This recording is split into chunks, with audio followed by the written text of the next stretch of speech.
Dr. Boyce Watkins from Your Black World, and I wanted to talk a second about this rapper who happens to be a white woman. Her name is Iggy Azalea, and she's out of Australia.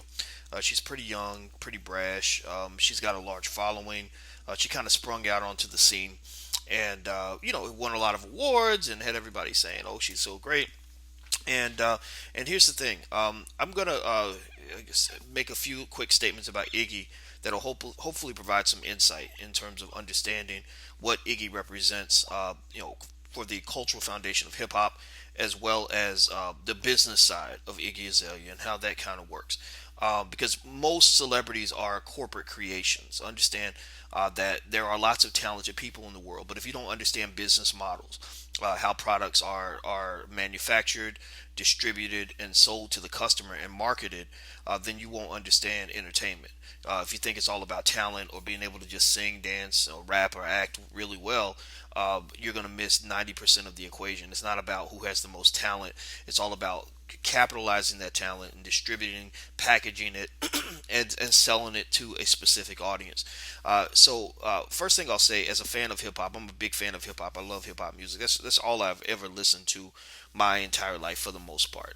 Every now and then I'll listen to a little bit of classical or maybe some like Anita Baker type stuff, But for the most part, I mean, I'm a hip hop guy. I've always been a hip hop guy, and I don't just like old school. I like new school, etc. In fact, there's a lot of old school I don't like. It's boring to me because I feel that over time, while the genre has gotten a little more ratchet because of the corporate influence, remember these are corporations producing these toxic messages telling black men to go kill each other and get high and drunk and have sex with every girl in the world and do all these self-destructive things. Because remember, black men, they are trying to convince you to commit suicide, because if you kill yourself, they don't have to do it for you. So that's why the messages have been thwarted, but the raw talent is there. I mean, there's no question about it. The music has gotten better in certain ways in terms of just the entertainment value. So there's a lot of new stuff I'd rather listen to than old stuff, and that's just who I am. That's the truth. Like it or not, that's what it is. But if you think about Iggy Azalea, you put her in the context of other prominent white artists. The biggest example I can think of really is Eminem.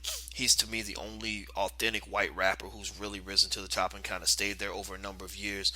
There's a difference between these two in that. Eminem was a much more respectful dude in terms of respecting his predecessors, respecting the people from which the culture came, respecting just what hip hop was all about, kind of helping hip hop maintain a connection to its roots on some level. And I think you see this respect shown in terms of how black rappers respond to Iggy. I mean, I'm not sorry, not Iggy, Eminem. Their names sound like Iggy Eminem. What the hell? I don't know. These names are crazy.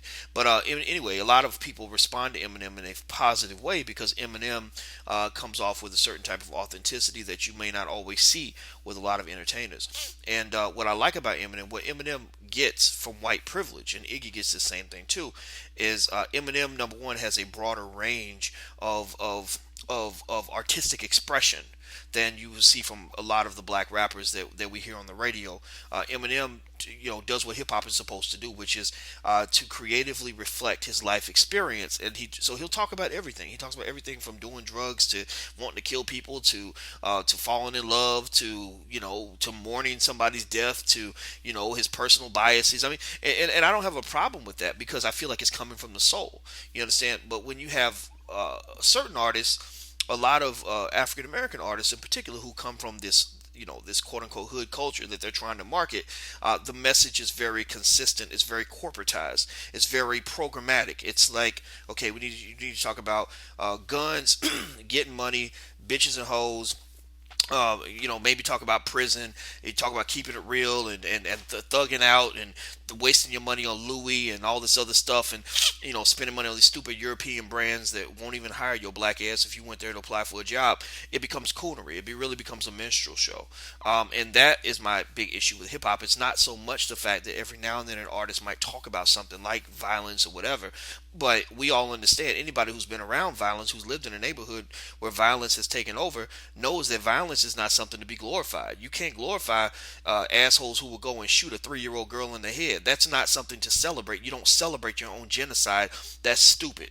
That's stupid. You'll never see a chicken celebrate the fact that he's about to be hauled off to KFC. And that's what's happening to a lot of our young black men. They're really being like sheep led to slaughter, and it's like a Pied Piper coming from corporate America saying, "Ooh, if we get them to find this entertaining, to embrace this lifestyle, then we won't have to find a reason to lock them up. We will get them to lock themselves up." Remember, Malcolm X said this. Malcolm X said very clearly. He said, "The white man will sell you the liquor bottle and then lock you up for being drunk." Because he wants you to drink that liquor bottle. Because number one, he's going to get your money because you bought the liquor from him, and then he's going to get you locked up and he's going to get money off your slave labor. And if you don't think prisons and mass incarceration are not about slave labor, then you need to go do your homework and go study history, go study politics, and study, sociology in terms of how this stuff works. Now, the second thing about Iggy Azalea that's really interesting to me is that Iggy does represent a kind of cultural appropriation, where black people, we know where hip hop came from. Primarily it came from the South Bronx, from black people, and then corporations got a hold of it, and at that point the game gets flipped. Because remember, black people might control the origins of the culture, and we might to some extent be able to serve as guides for what's cool and what's not. But the people who make the rules are the ones who have the gold, the ones who have the money, the corporations, because they have the distribution channels. They can market a message and amplify it by 1,000 by putting it out there in front of the whole world. That's why you got so many talented black artists who are all lining up, begging the white man to give them an opportunity, because these corporations are run by white people most of the time. They're not really run by us.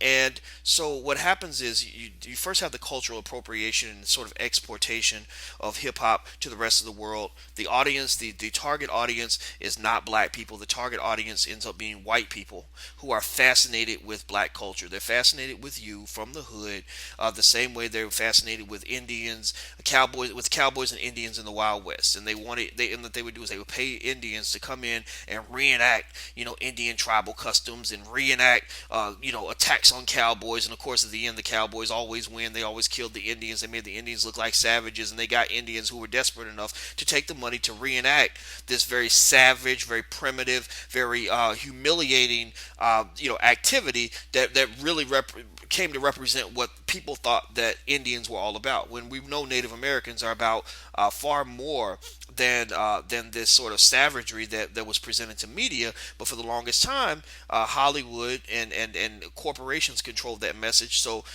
it became a minstrel show. Well, right now that's kind of what hip hop is, right? Hip hop is this sort of reflection, unfortunately, corporatized hip hop. Not all hip hop. We know real hip hop is good music, very powerful. Hip hop can make you go out and vote. It can make you go get an education, or it can make you go murder somebody, or it can make you go out and destroy the world. It depends on how you use that power, right? Public Enemy and KRS-One said, fight the power, you must learn. Lil Wayne is saying, fuck every girl in the world, kill that nigga. But all messages equally powerful. It's just a matter of using that power of hip hop for good versus evil, and it's a decision that ends up being made by people with a black face. But remember, these individuals are puppets, and if you want to understand the actions of a puppet, you don't look at the puppet, you look at the puppet master. The puppet master is corporate America, which is controlled primarily by whites. So what effectively occurs is that hip hop becomes not just an appropriation of culture, but really a bastardization of the culture, where effectively, because you have these desperate young black men competing for limited opportunities to impress massa, they go overboard. They take hood culture and put it on steroids. If a normal black man has 4 tattoos, you get 80 tattoos all up and down your chest, on your face, on your body. Just destroy yourself. If everybody else got 1 or 2 gold chains, you wear like 40. If everybody else got a couple girlfriends, you have like 50. If everybody else goes to the club and spends $100, you drop 10,000, because it's all part of this minstrel show. And effectively, what's really interesting to me is that not only are we kind of exploited with the minstrel show, but the exploitation becomes even more insulting when you realize that you don't have a monopoly on hood culture. They will accept the message if it comes from you. If Kanye West goes on stage in front of 10,000 white people and calls himself a nigga in Paris, white people are going to cheer and scream because they think that's so cool. But understand, as a black person, you don't have a monopoly on the exportation of your culture. They will gladly accept niggery coming from a black person, but they're just as happy accepting it from a white person. And so that's when you find that you build this amazing diverse cultural art form, whatever you want to call it, and then somebody just yanks it away from you. Because it was never really yours in the first place if you're talking about worldwide distribution. That was always controlled by the puppet master.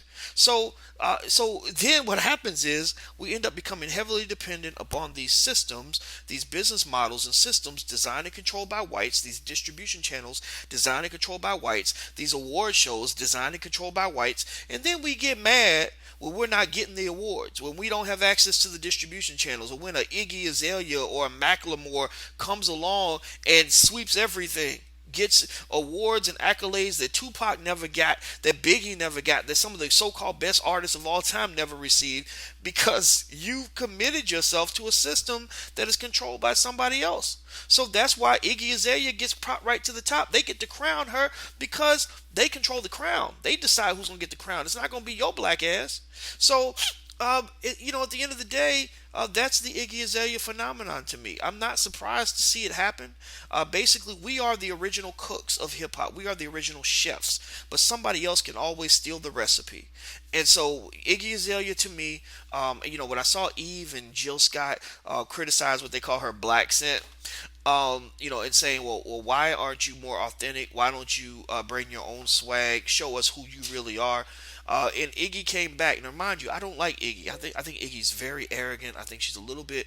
I don't know if it's racist, but if something about her arrogance bothers me. As I said, like Eminem, unlike Eminem, she doesn't seem to show respect to her predecessors, which I think is going to cause her problems. I don't think she's going to last really all that long.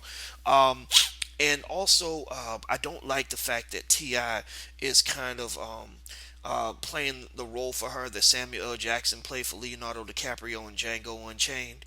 He's kind of out there like just defending her against anybody for any ridiculous thing she says, and I think that's a little bit. I think it kills his swag a little bit. I mean, it kind of makes me say, man, like, okay, I know you're making money off of her. I respect that. That's she's your Justin Bieber. If you recall, Usher made big money off Justin Bieber and Ludacris and all these other guys did. I forgot. There's another white. What was it? Lady Gaga, that other weird lady. There are some black artists or black managers making money off that. I respect that. So she's your Justin Bieber. God bless you for figuring that out. But you can't defend every single thing she says, because some of the stuff she says is stupid. Some of the things that she says are insulting. They're hurtful to other people. They are disrespectful to the people who dedicated their lives to building this art form that she's allowed to utilize to make her money. She was influenced by hip hop. And this is where I disagree a little bit with Jill Scott and Eve, in that they were saying, well, show us who you really are. Well, maybe that is who she really is. And I think Iggy said that. Iggy's arrogant, but Iggy did say, look, this is who I am. What makes you think I'm pretending? And the fact is, who says that a white person can't learn to talk the way black people talk in the hood? Who says that a white person can't learn to carry themselves the way hip hop culture influences people to carry themselves? I think that is the real Iggy Azalea. I really believe that. The same way you got these British actors that come over here like Idris Elba. Idris Elba comes over here, he can sound like any kind of black person you need him to be. But if you hear Idris talk the way he really talks, he talks like he's from Britain or whatever the hell they talk. I totally jacked up the British accent, but you get the point. Idris Elba does not talk like that. There are people around the world who are influenced by American art forms who learn how to think and who learn how to talk and act like us. And sometimes it becomes a part of who they are. So Iggy, maybe this is really who she is, and it is what it is. But understand that basically when it comes to hip hop, when it comes to music, when it comes to making movies, all this stuff, if you don't control the playing field, then you cannot really control the game. Because if you start winning the game too many times, if your opponent controls the field, they're eventually going to find a way to keep changing the rules until they emerge the winner. So understand that as you go into entertainment and other forms of business, If we don't learn how as black people to build things and create things and study business as opposed to always studying how to spit on a microphone, how to dribble a basketball, throw a football, sing, dance, rap, act, bling, ball, floss, shine, and all the other stuff that this corporate message tells us to do, if we don't learn how to actually build infrastructure, we are always going to find ourselves on shaky ground. That Iggy Azalea is always going to be waiting around the corner to steal everything that you've invested your life in because they know they control the game, because they know how to play it at a higher level. So that's all I want to say. I'm Dr. Boyce Watkins from Your Black World. Please take care. God bless. I'm gone. Peace.